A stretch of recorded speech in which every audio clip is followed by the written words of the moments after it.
होली क्यों मनाई जाती है? होली कब मनाई जाती है? होली मनाने का उद्देश्य क्या है? क्या इसके पीछे धार्मिक मान्यताएं छिपी हुई हैं? नमस्कार मित्रों, आइए इस वीडियो के माध्यम से जानते हैं। होली प्राचीन काल से ही मनाया जाने वाला धार्मिक त्योहार है। भारत में रंगों का पर्व होली अत्यंत ही महत्वपूर्ण माना जाता है। होली सिर्फ रंगों का त्योहार ही नहीं, बल्कि जीवन में हर रंग अपनाने और अपनों के संग खुशियां बांटने का अवसर भी है। हर साल होली का त्योहार फाल्गुन मास के पूर्णिमा तिथि को मनाई जाती है। होली मनाने का उद्देश्य वसंत ऋतु का स्वागत करना और बुराई पर अच्छाई की विजय का प्रतीक और आपसी प्रेम में सद्भाव को बढ़ावा देना है। होली को वसंत ऋतु के आगमन का प्रतीक भी माना जाता है, जो प्रकृति में नई ऊर्जा और प्रेम के रंग भरने का उद्देश्य है। होली समाज के सभी वर्गों के लोगों को एक साथ मिलाता है और आपस में सभी लोग, अमीर गरीब छोटे बड्ढे, आपस में एक दूसरे को रंग और गुलाल लगाकर गले मिलते हैं और खुशियां मनाते हैं। अब आइए होली मनाने के पीछे का रहस्य जानते हैं। एक समय की बात है, गांव और नगरों में होली का पर्व मनाया जा रहा था। सभी एक दूसरे को रंग लगा रहे थे। तभी घंटू नाम के एक व्यक्ति के मन में सवाल उत्पन्न होते हैं कि आखिरकार यह होली का पर्व मनाने के पीछे क्या है? रहस्य। तब वह अपने प्रश्नों के उत्तर एक व्यक्ति से पूछता है, किंतु उसे भी नहीं पता होता है। ऐसे ही कर कर वह कई व्यक्तियों से पूछता है, किंतु उसके प्रश्नों का उत्तर कोई नहीं बताता है। फिर एक व्यक्ति से पूछता है तो वह कहता है, भाई, तुमने तो बहुत ही शिक्षाप्रद प्रश्न किया है, किंतु इसका उत्तर तो मेरे पास भी नहीं है। परंतु इस नगर से दूर गिरिवन के पीछे एक पहाड़ी है, जिसके पीछे एक साधु महात्मा रहते हैं और वे बहुत ही ज्ञानी और तेजस्वी हैं। तुम उन्हीं के पास जाओ, तुम्हें तुम्हारे प्रश्नों के उत्तर वहीं से मिल जाएंगे। फिर वह घंटू कहता है, धन्यवाद आपको बताने के लिए। और वह अपने प्रश्नों के उत्तर जानने के लिए उन साधु महात्मा की खोज में निकल चलता है। चलते चलते एक वन दिखाई देता है जिसका नाम गिरिवन था, जहां के पेडीडीएच पौधे भयावही रूप धारण करने वाले प्रतीत हो रहे थे। वहां पर हर कदम पर खतरा ही खतरा था, किंतु सभी खतरे को पार करते हुए, घंटू गिरिवन को पार करते हुए वह मानसरोवर झील के पास पहुंचता है, जहां का वातावरण अत्यंत ही मनमोहक और मन को आनंदमय कर देने वाला था। वहां के पुष्प मानो कुछ कहना चाह रहे हो, और झील का पानी कल कल निनाद कर बहता हुआ पहाड़ों के बीच से निकल रहा था। फिर घंटू पैदल चलने की वजह से बहुत थक चुका था, जिसकी वजह से उसका मन विश्राम करने के लिए प्रेरित कर रहा था। फिर कुछ क्षण चलने के पश्चात वह झील के किनारे बैठ जाता है और वहां का रहस्यमय दृश्य को देखकर मंत्रमुग्ध हो जाता है। फिर वह सो जाता है और जब उठता है तो सुबह हो चुकी होती है। फिर वह अपने मंजिल की ओर चल निकलता है और चलते चलते उसे पहाड़ों से दूर एक कुटिया दिखी। फिर वह उस कुटिया की ओर जाने लगा और वहां कुटिया पहुंचकर देखता है कि वर साधु महात्मा अपनी तपस्या में लीन थे। तभी घंटू उन महात्मा को प्रणाम करता है। फिर वह साधु महात्मा कहते हैं, कहो पार्थ, कैसे आना हुआ? क्या संदेशा लेकर आए हो? तब घंटू कहता है, हे महात्मा, मेरे मन में एक प्रश्न को लेकर शंका उत्पन्न हो रही है और मैं इसका उत्तर जानने के लिए व्याकुल हूं।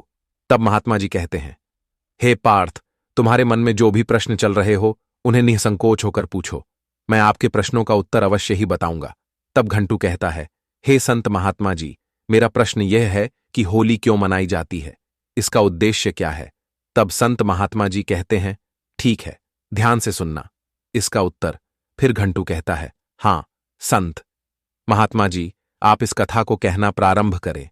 मैं उस कथा को सुनने के लिए व्याकुल हो रहा हूं और मैं आपको वचन देता हूं कि इस कथा का प्रचार प्रसार समस्त जनों में करूंगा। आप कथा कहना प्रारंभ करें। संत महात्मा जी कथा सुनाते हुए कहते हैं, एक राज्य में असुर राजा हिरण्याकश्यप थे। इनके पिता का नाम महर्षि कश्यप व माता का नाम दिति था और इनके भाई का नाम हिरण्याक्ष था। एक बार धरती पर दो दैत्य, हिरण्यक्ष और उसका भाई हिरण्याकश्यप, समस्त लोक में विद्रोह मचाए हुए थे। वह दोनों भाई सभी देवी देवताओं के शत्रु थे। धरती पर यज्ञ हवन पूजा पाठ आदि होते रहते थे, जिसकी वजह से देवताओं को बल मिलता था। ये सब हिरण्याक्ष को देखकर बड्डी ही ईर्ष्या होती थी, क्योंकि वह देवताओं से जीतने में सक्षम नहीं था।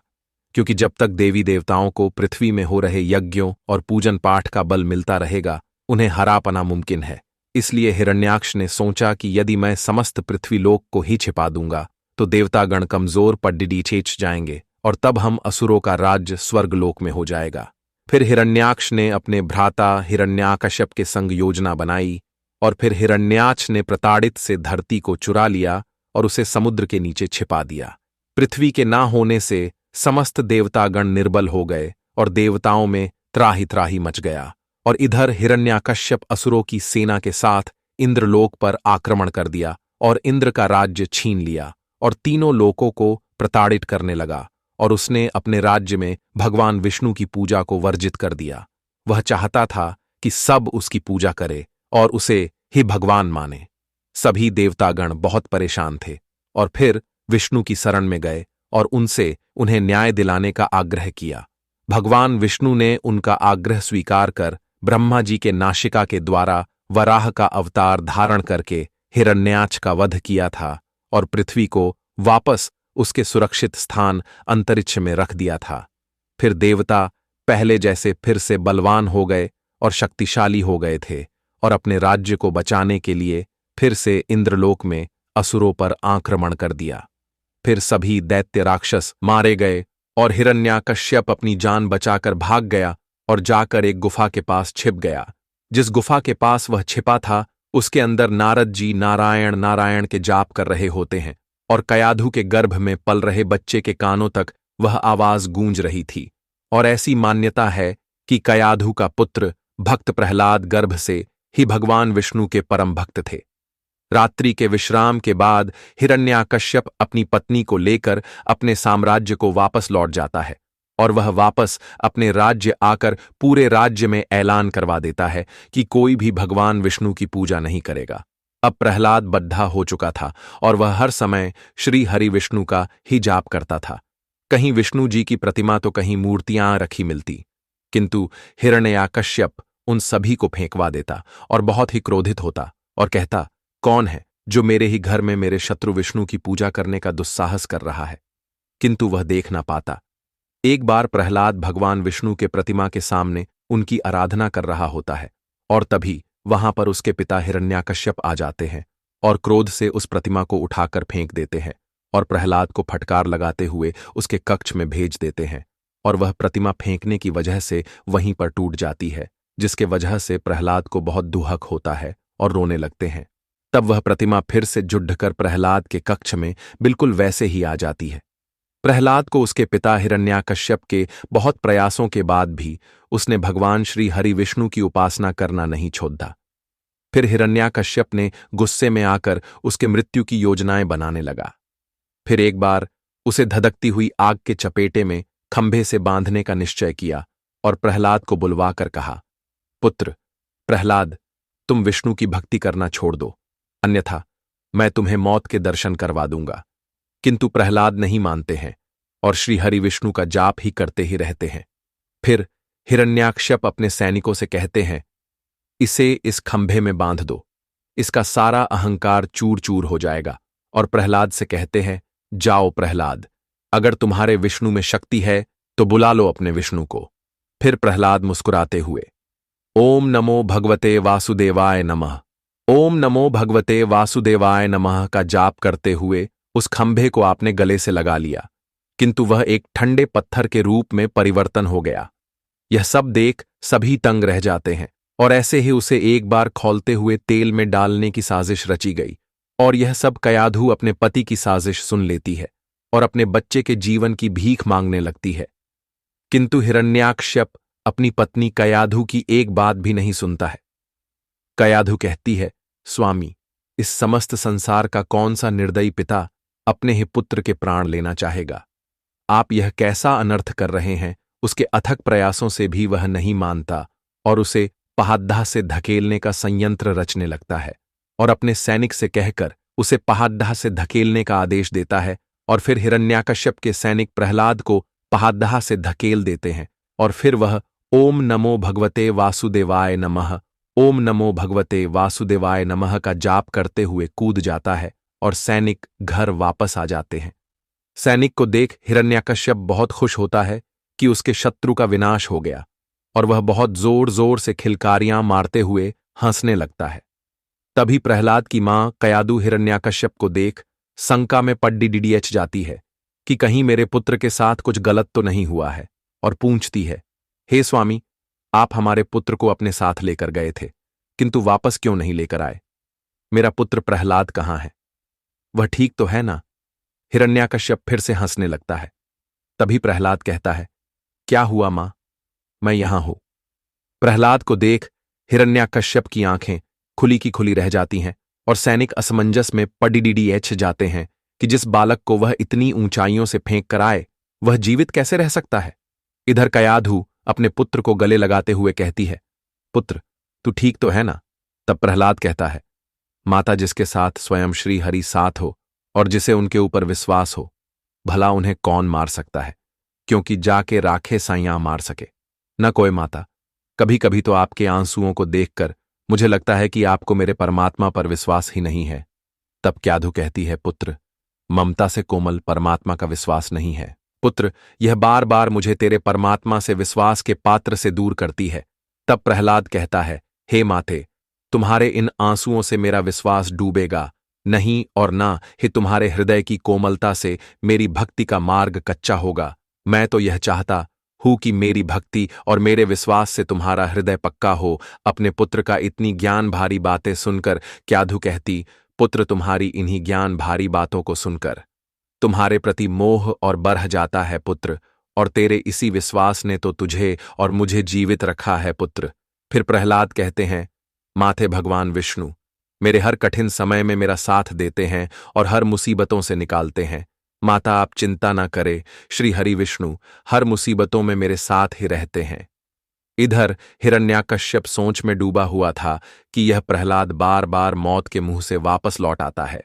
विष्णु ने इसे मायावी शक्तियां दे दी हैं कि यह बार बार बच जाता है, किंतु यह मेरा ही शत्रु नहीं है, बल्कि समस्त असुर जातियों का शत्रु है।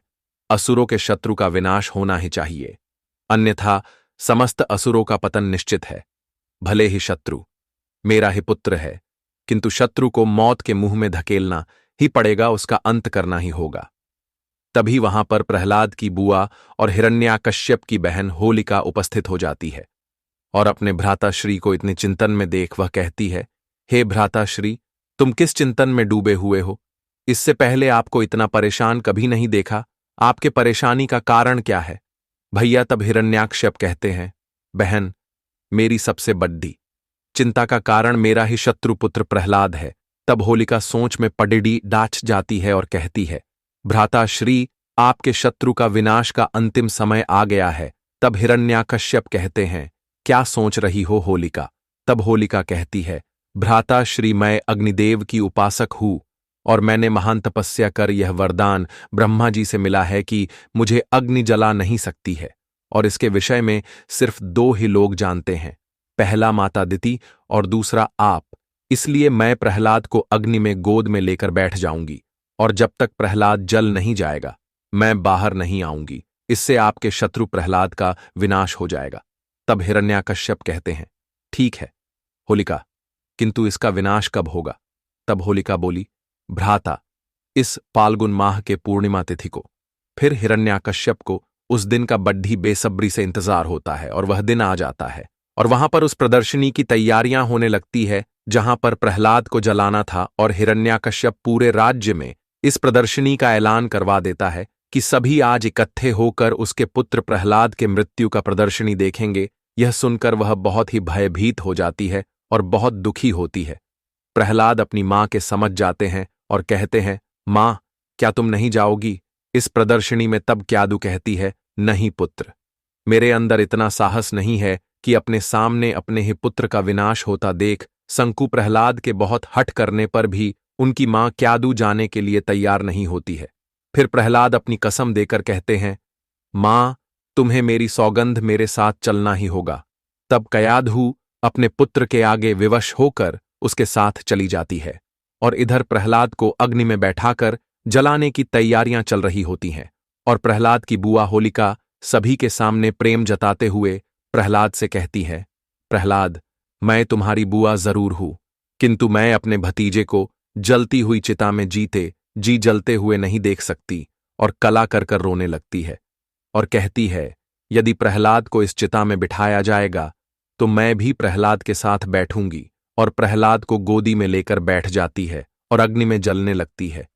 फिर कहती है, ये क्या हुआ, मेरे साथ अन्याय हुआ। यदि मेरे साथ अन्याय हुआ तो देवताओं से विश्वास ही हट जाएगा। तब ब्रह्मा जी स्वयं प्रकट हो जाते हैं और कहते हैं, तुम शायद अपने वरदान को भूल रही हो। याद करो, मैंने तुम्हें वरदान देने के समय क्या कहा था कि यह तभी प्रभावी है जब इसे किसी अच्छे कर्मों में इसका उपयोग या आत्मरक्षा के लिए किया जाए। यह तब प्रभावी नहीं होगा जब इसे बुरे कार्यों और दूसरे के प्राण संकट में डालने का उपयोग किया जाए। तब इतना कहते ही ब्रह्मा जी अंतर्ध्यान हो जाते हैं और होलिका उसी चिता में जलकर भस्म हो जाती है। वहीं पर प्रहलाद सुरक्षित बच जाता है और प्रहलाद को अग्नि से बाहर आते देख सभी के होश उड़ जाते हैं कि यह कैसे अग्नि की लपटों से बच निकला, और सभी हैरान हो जाते हैं और कहते हैं, यह बालक तो सचमुच मायावी है। इसे इतनी कठोर यातनाएं दी गई, किंतु यह सभी को स्वीकार कर बच निकला। सबकी हाहाकार सुनकर क्याधु मूर्छित अवस्था से बाहर आ गई और अपने पुत्र को सुरक्षित देखकर उसे गले लगा लिया। और इधर हिरण्याकश्यप अपने राज्य पहुंचते हैं और प्रहलाद की खबर सुनते ही एक बार फिर से उसके होश उड़ जाते हैं, और इस बार वह निश्चय करता है कि वह स्वयं उसे मारेगा और प्रहलाद से कहता है, हे दुष्ट और कपट्टी प्रहलाद, तुझे अपने विष्णु को बुलाना है तो बुला ले, नहीं तो आज तो तेरा वध मेरे हाथों निश्चित है। बुला, देखता हूं तेरे विष्णु आते भी हैं या नहीं। तब वह ओम नमो भगवते वासुदेवाय नमः, ओम नमो भगवते वासुदेवाय नमः का जाप करते हुए भगवान विष्णु को पुकारने लगते हैं।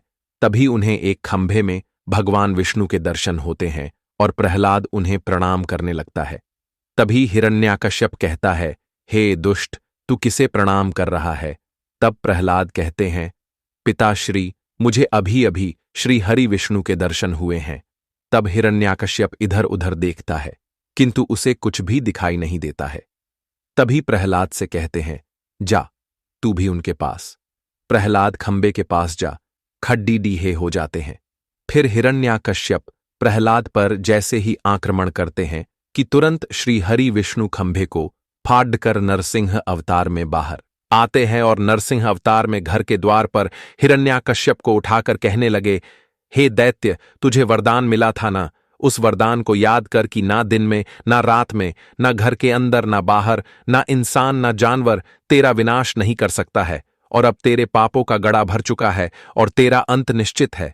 देख, मैं न नर हूं और ना ही पशु हूं, ना इंसान हूं और ना ही जानवर हूं, मैं नरसिंह हूं, और अब तेरा उदर चीर कर तेरा वध करूंगा। दुष्ट हिरण्याकश्यप।